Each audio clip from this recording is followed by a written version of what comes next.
Tak v prvom rade by som sa chcel poďakovať ako pánovi Elemendikovi, že vôbec zverejnil to video. Aj keď teda pôvodne to bol absolútne prvý pokus, ako len tak som zvolil proste. Ale bolo to dosť dôležité, lebo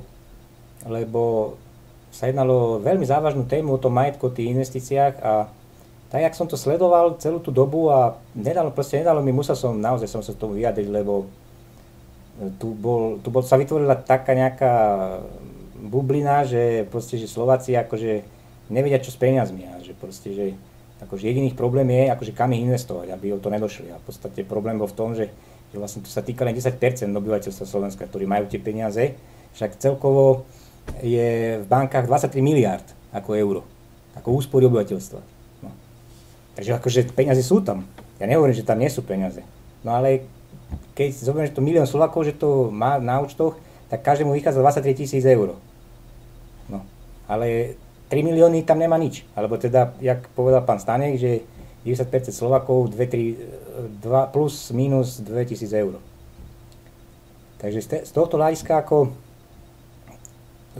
dobre, že som to povedal a na kameru, lebo keby som to bol zase napísal tak si to nikto neprečíta a potom ani nikto nebude vedieť, že vlastne, že situácia, čo sa týka investovania na Slovensku je taká, aká je. Čiže v podstate pre drvivú väčšinu Slovákov nemá vôbec význam sa zapodievať ako investovaniu, lebo keď tam majú 2000 eur, tak to hovorím, keď sa im pokazí video alebo vysávač, tak môžu siahnuť do rezerv, alebo pôjdu niekde na dovolenku, alebo čo, tak aby mali.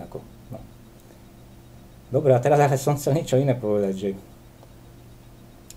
poslednému videu by som sa chcel trošku vyjadriť, že ako to strihanie tých Slovákov, respektíve všeobecne ako tie úsporné balíčky. Ono to v Európe je to tak, že tie pôvodné západné krajiny, teda tie, čo vstúpili do Európskej únie ako prvé, tak ako povedzme tie najsilnejšie, Nemecko a Francúzsko a tak ďalej, tak tie postupom času vytvorili si veľkú skupinu tých boháčov. Že skutočne nedá sa povedať, že by tam bolo, že tých 30% boháčov tam. Oni spočiatku mali 30%, ale postupne to dosiahli až na nejakých 70% boháčov. Čo už je veľa, lebo oni strašne veľa konzumujú, strašne veľa spotrebujú, oni chodia na dovolenky lietadlom a podobne.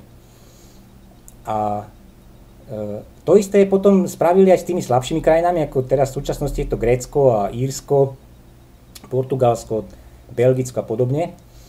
A tam spravili ten pomer, že povedzme tých 50% tých Grékov alebo tých Írov sú bohatí.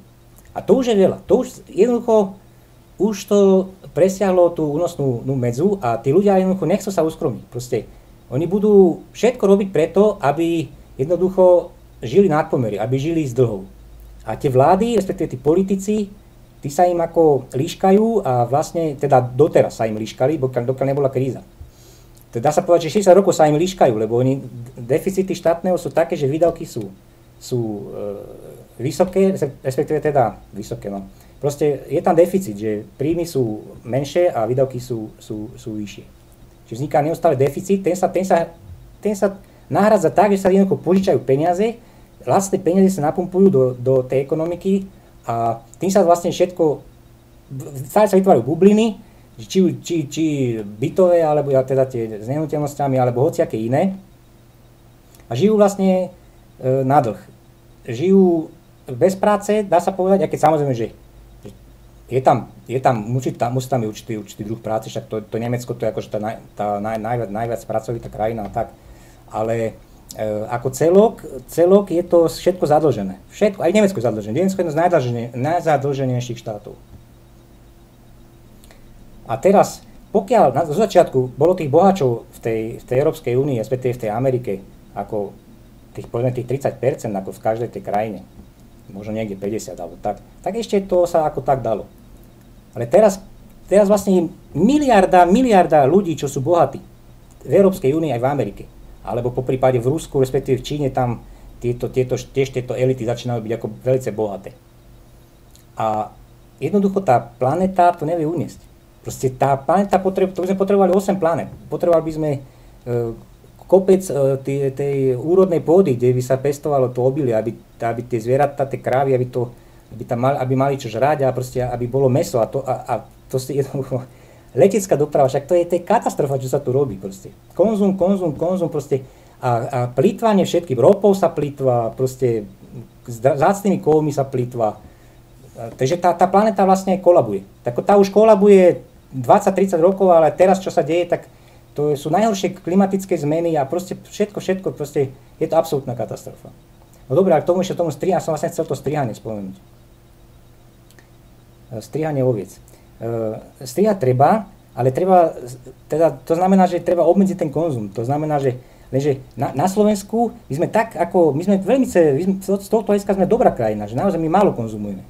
Málo. Oproti ostatným krajinám strašne málo. Keby si zobrali z nás príklad, tie okolité krajiny, tak je po probléme. Ako všetci boli spokojní.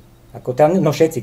Tých 30% boháčov by bolo spokojných, by bolo všade len 30% boháčov a všetko by fungovalo. Lenže tam sa je to vymklo spod kontroly a zrazu v Nemecku majú 70% boháčov a tak ďalej. Čiže to je tá kríza.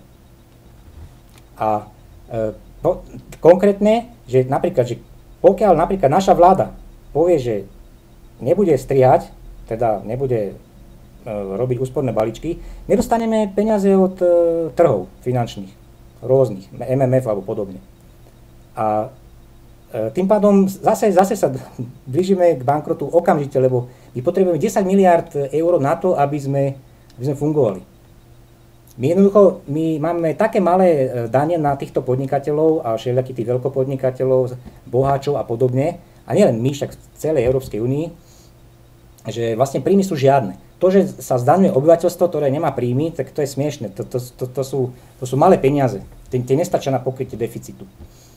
A čiže čo sa týka konzumu, teda výdavkov, to je ako v poriadku, ale mali by sa zvýšiť tie príjmy.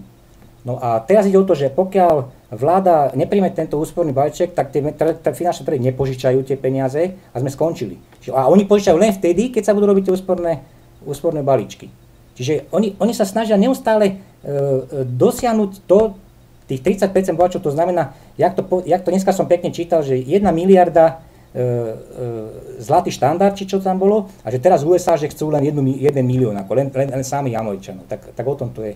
No dobre, už to bude asi moc veľa, takže končím.